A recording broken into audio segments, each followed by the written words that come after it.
ਆਪਾਂ बड़े दिनों तो इत्थे ਵੱਖ-ਵੱਖ विचारां सुन रहे हैं। जे किसान आर्डीनेंस की गल करिए वो भी बहुत बार दोहराया गया। हर मसले ते इत्थे गल हुई। मेरा ख्याल इक्को एक यही ऐसा प्लेटफॉर्म सी जिथे सारे मामलों ते गल हुई। पर हुण बिल्कुल जदों सिर तो पानी लंघ गया आपां उदों उठे हाँ ते उठण बिना फिर कोई चारा भी नहीं सी। कहंदे आ ना भी बाह पै गया डाढियां दे नाल। डाढियां ने बहुत समा पहलां सानू कई बार लगदा इत्थों गलतियां होईयां, इत्थों का होया, इत्थों का होया। इत्थे एजुकेशन की गल भी चली आ, नौजवानी की भी चली आ, नशियां की भी चली आ, सारियां गल्लां चलियां।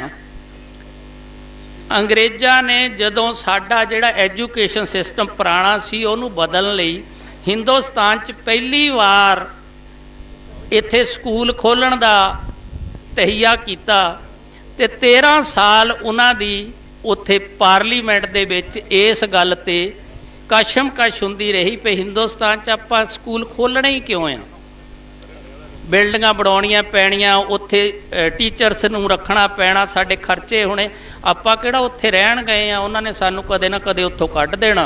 हिंदुस्तान च आपां वपार करन गए सीगे, बाई चांस दा लग गया आपां राज करन लग पे, किसी दिन भी छड्डना पै जाना।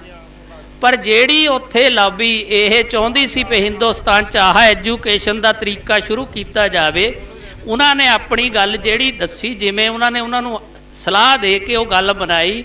वो कहंदे भी आपां नूं पक्का पता भी असीं हिंदुस्तान च कदे ना कदे जाना है, पर आपां इदां दा सिस्टम दे के आईए ताकि साडी उत्थे मंडी क्रिएट हो जाए। हिंदुस्तान सानूं मंडी दे तौर ते साडी पैदावार दिंदा रहे ते साडे सिस्टम दे विच वो सारी मंडी उदां ही बन गई हुई आ। ते इह च कसूर आपां कई वार कहने आ साडा कल्लियां दा नहीं गा, सानूं सिस्टम उदां दा दिता गया।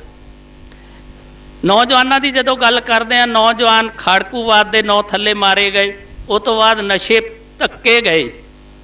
मैं तुहानूं एग्जाम्पलां बड़ियां ने, एक अपनी दसदा। मैं एक किसे मैं पहला तो पोलीटिकल थोड़े जिहा इदां दे स्ट्रगल दे विच रहना हुन्ना ते किसी कारण मैं बठिंडा जेल च सीगा। रात नूं सानूं लैके गए, सवेरे जदों असीं उठे बंदी खुली ते बिल्कुल साडी बैरक दे सामने एक निहंग सिंह डंड बैठकां कड्ढे। मैं मन च सोचिया वे बड़ा वधिया कोई सिंह आ। ते वो जदों सानूं मिलिया फतेह बुला के नाल नाल तुर पिया। कहंदा सिंह साहब किन्ने सिंह हो? मैं कहा जी हैगे असीं 19 सिंह। कहना मेरे लिए कोई सेवा होवे दस्यो। मैं कहा जी कोई गल नहीं, ठीक है, चढ़दी कला। नहीं फिर भी दस्यो। मैं कहा जी ठीक है, बहुत वधिया, हाल की घड़ी तक कोई लोड़ नहीं, लोड़ होई आपां आपस विच ही करनी आ। वो कहंदा जी कोई नशा पानी चाहिदा होया फिर भी दस्यो, वो तेरा बेड़ा वह जे। मैं कहा यार तू साडी शक्ल देख, अपनी देख, तू करन की लगा आ। वो मैनूं कहंदा जी पे मैं कतल दे केस च अंदर आ, मैं 6000 रुपया अपने घर भेजदा ते जे तुसी मैनू 6000 अरेंज कर दो फिर मैं ना भेजूँगा, तुसी उत्थे दई जाओ, मेरे न्याणे पली जाणगे। हुण मैं न्याणे तां पालणे ही आ। मैं कहा यार तैनूं इत्थे कौन ये सारा इंतजाम करके दिंदा? ते हुण तुसी हैरान होवोगे, जेल प्रशासन करके दिंदा सीगा, जिन्हां नूं असीं वड्डे वड्डे अफसर जेल सुपरडेंट बहुत सत्कारयोग हुंदे आ। आह हालत आ साडे। एक होर एग्जाम्पल, मेरा बेटा मेरे नाल आया, जिद्दां असीं कह दिंदे ना साडे बच्चे साडे वर्गे नहीं। डॉक्टर साहब भी कहंदे सी मेरा बेटा कनेडा आ, क्लीन शेव हो गया, मैं सरूप च आ।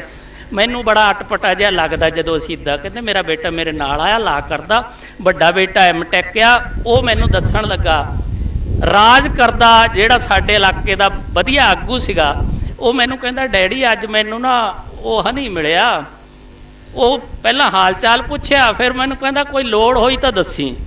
कहंदा मैं मैनूं काहदी लोड़ आ, दस की गल? नहीं कहंदा मेरे कोल सारा कुछ हुंदा जे समैक समूक भी चाहीदी होई। मतलब सानूं परोसिया किद्दां जा रहा। असीं कसूर कढ़ दिंदे आ खोरे साडे निआणे बेलड़ रहे। बिल्कुल कोई बेलड़ नहींगा।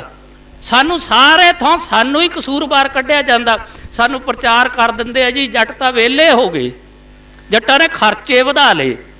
है ना। ਤੁਹਾਡੀਆਂ 4-5 ਥਾਂ ਮੋਟਰਾਂ ਆ, ਕਦੇ ਬਿਜਲੀ ਇੱਧਰ ਟ੍ਰਿਪ ਹੋ ਗਈ, ਕਦੇ ਇੱਧਰ ਹੋ ਗਈ, ਤੁਸੀਂ ਮੋਟਰਸਾਈਕਲ ਤੇ ਭੱਜ ਕੇ ਕਦੇ ਉਹ ਬਟਨ ਦੱਬਣ ਜਾਂਦੇ, ਕਦੇ ਉਹ ਜਾਂਦੇ ਆ, ਤਾਂ ਇਹ ਤੁਹਾਡੇ ਖਰਚੇ ਵੱਧ ਗਏ। ਤੁਸੀਂ ਉਹਨੂੰ ਮੈਨੇਜ ਤਾਂ ਕਰੋਗੇ, ਤੁਹਾਡੇ 4 ਥਾਂ ਭਈਏ ਲੱਗੇ ਆ, ਤੁਸੀਂ ਉਹਨਾਂ ਦਾ ਚਾਹ ਪਾਣੀ ਤਾਂ ਕਿਸੇ ਵਹੀਕਲ ਤੇ ਹੀ ਪਹੁੰਚਾਵੋਗੇ ਨਾ। ਹੁਣ ਜਿੰਨੀਆਂ ਕੋਈ ਸਮਾਂ ਸੀ ਸਾਡੇ ਸਾਂਝੇ ਟੱਬਰ ਸੀਗੇ, ਥੋੜੀ ਥੋੜੀ ਫਸਲ ਹੁੰਦੀ ਸੀ, ਅਸੀਂ ਆਪੇ ਹੀ ਸਾਂਭ ਲੈਂਦੇ ਸੀ। ਹੁਣ ਜਿੰਨੀ ਕੁ ਫਸਲ ਹੁੰਦੀ ਉਹਦੇ ਲਈ ਅਸੀਂ ਲੇਬਰ ਤਾਂ ਲਾਵਾਂਗੇ। ਸਾਡੇ ਵਾਲਾ ਦਿਸਦੀ ਆ ਲੇਬਰ, ਜਿਹੜੇ ਫੈਕਟਰੀਆਂ ਵਾਲੇ ਏਸੀ 'ਚ ਘਰ 'ਚ ਰਹਿੰਦੇ ਆ, ਏਸੀ ਗੱਡੀ 'ਚ ਆਉਂਦੇ, ਏਸੀ ਦਫ਼ਤਰ 'ਚ ਬਹਿ ਜਾਂਦੇ ਆ, ਤੇ ਉਹਨਾਂ ਕੋਲੇ 2-2 4-400 ਲੇਬਰ ਲੱਗੀ ਹੁੰਦੀ ਆ, ਉਹ ਸਾਨੂੰ ਦੀਦੀ ਨਹੀਂ। ਅਸੀਂ ਕਹਿੰਦੇ ਉਹ ਮੈਨੇਜਰ ਸਾਹਿਬ ਆ। ਤੇ ਜਿਹੜਾ ਜ਼ਿਮੀਂਦਾਰ ਕੋਈ ਮਾੜਾ ਮੋਟਾ ਨੱਠ ਭੱਜ ਕਰਦਾ ਉਹ ਵਿਹਲੜ ਆ। ਬਿਲਕੁਲ ਸਾਨੂੰ ਹੀ ਕਸੂਰਵਾਰ ਪਏ, ਤੁਹਾਡੇ ਕਰਕੇ ਹੀ ਤੁਹਾਡਾ ਵੇੜਾ ਬੈਠਾ। ਬੇੜਾ ਤੋਂ ਬਹੁਤ ਚਿਰ ਤੋਂ ਬਹਾਲ ਰਹੇ ਸੀ, ਜਿੱਦਣ ਗ੍ਰੀਨ ਰੈਵੋਲੂਸ਼ਨ ਇੱਥੇ ਲਿਆਂਦੀ ਸੀ ਉਦਣ ਤੋਂ ਨਹੀਂ ਸ਼ੁਰੂ ਕਰ ਲਿਆ ਸੀਗਾ। ਸਾਨੂੰ ਧੱਕੇ ਨਾਲ ਉਹ ਖਾਦਾਂ ਪਾਉਣ ਲਈ, ਆਪਾਂ ਨੂੰ ਸਾਰਿਆਂ ਨੂੰ ਪਤਾ, ਜਿਹੜੇ ਪੁਰਾਣੇ ਸੱਜਣੇ ਆ, ਵੀ ਵੀਡੀਓ ਕਹਿੰਦਾ ਹੁੰਦਾ ਸੀ ਇੰਨੀ, ਪੰਚਾਇਤ ਨੂੰ ਆਰਡਰ ਕਰਦੇ ਸੀ ਵੀ ਇੰਨੇ ਥੈਲੇ ਤੁਹਾਡੇ ਪਿੰਡ ਖਾਦ ਪੈਣੀ ਚਾਹੀਦੀ ਆ।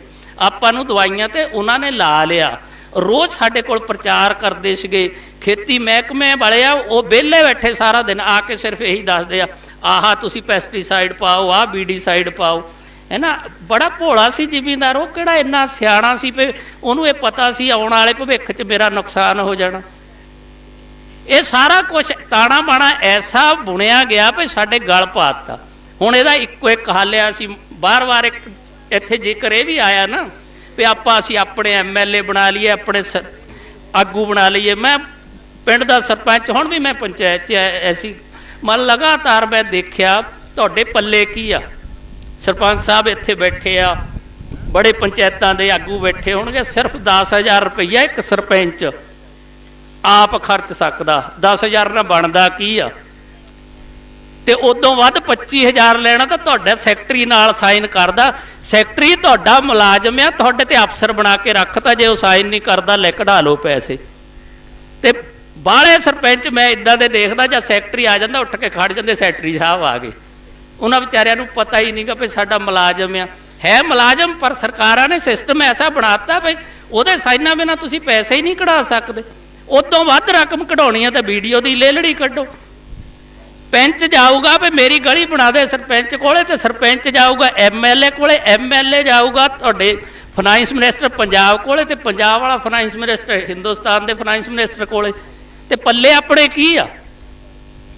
ਬਿਲਕੁਲ ਇਸ ਪਾਸੇ ਨਾ ਜਾਈਏ। ਜਿਹੜੇ ਸਾਡੇ ਬੱਚੇ ਸਾਡੇ ਨਾਲੋਂ ਟੁੱਟੇ ਆ ਤਾਂ ਹੀ ਟੁੱਟੇ ਆ ਵੀ ਅਸੀਂ ਉਸ ਕਰਪਟ ਸਿਸਟਮ 'ਚ ਗਏ। ਮੇਰੇ ਵਰਗਾ ਪਿੰਡ 'ਚ ਚੌਧਰੀ ਬਣ ਗਿਆ, ਬਾਹਰ ਅਕਾਲੀ ਦਲ ਦਾ ਜਾਂ ਕਿਸੇ ਹੋਰ ਜਥੇਬੰਦੀ ਦਾ ਜਥੇਦਾਰ ਬਣ ਗਿਆ। ਨਿਆਣੇ ਸੋਚਦੇ ਆ ਵੀ ਬਾਪੂ ਵਰਗੇ ਹੀ ਕਰਪਟ ਸਾਰੇ ਆ।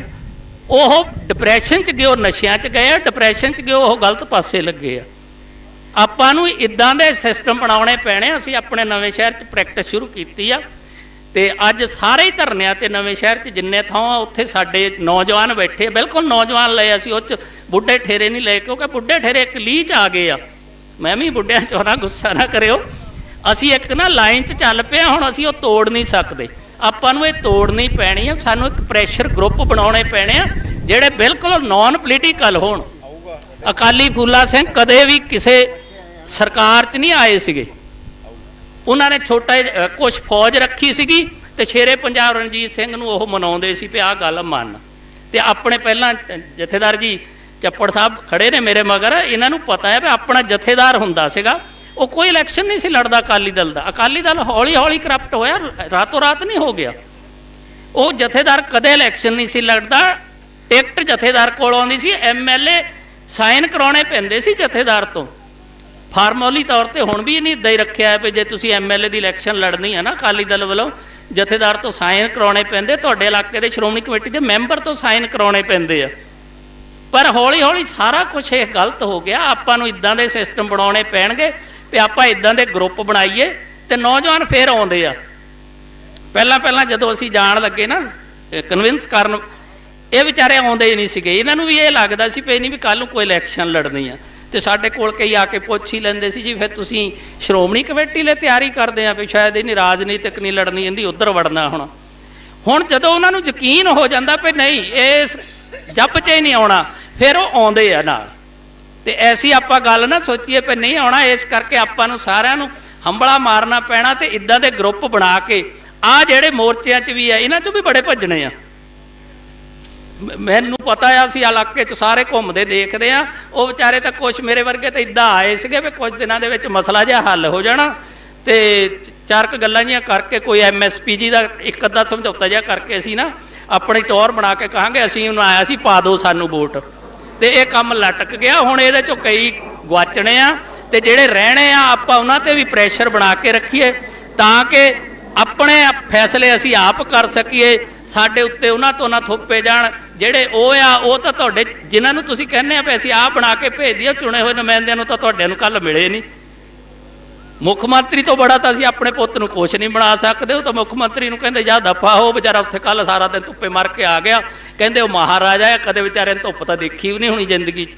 ਤੇ ਆਹ ਹਾਲਾਤ ਆ ਆਪਣੇ, ਇਸ ਕਰਕੇ ਆਪਾਂ ਇੱਦਾਂ ਦੇ ਪ੍ਰੈਸ਼ਰ ਗਰੁੱਪ ਬਣਾ ਕੇ ਤਕੜੇ ਹੋ ਕੇ ਇਸ ਪਾਸੇ ਡਟੇ ਰਹੀਏ। ਹਾਂ, ਇਹਦੇ ਫੈਸਲੇ ਆਪਾਂ ਨੂੰ ਜਦੋਂ ਮਿਲ ਗਏ ਫਿਰ ਉਹ ਤੋਂ ਬਾਅਦ ਆਪਾਂ ਪਲਾਨ ਕਰਾਂਗੇ ਵੀ ਅਸੀਂ ਇਹ ਕਿੱਦਾਂ ਜਿਣਸਾਂ ਵੇਚਣੀਆਂ, ਕਿੱਥੇ ਭੇਜਣੀਆਂ, ਕਿਵੇਂ ਇਹਦੇ ਵਪਾਰ ਕਰਨੇ ਆ। ਉਹ ਆਉਣ ਵਾਲੇ ਸਮੇਂ ਦੀਆਂ ਗੱਲਾਂ। ਜੇ ਕੋਈ ਗਲਤੀ ਹੋ ਗਈ ਹੋਵੇ ਉਹਦੇ ਲਈ ਖਿਮਾ ਚਾਹਾਂਗਾ। ਵਾਹਿਗੁਰੂ ਜੀ ਕਾ ਖਾਲਸਾ, ਵਾਹਿਗੁਰੂ ਜੀ ਕੀ ਫਤਿਹ।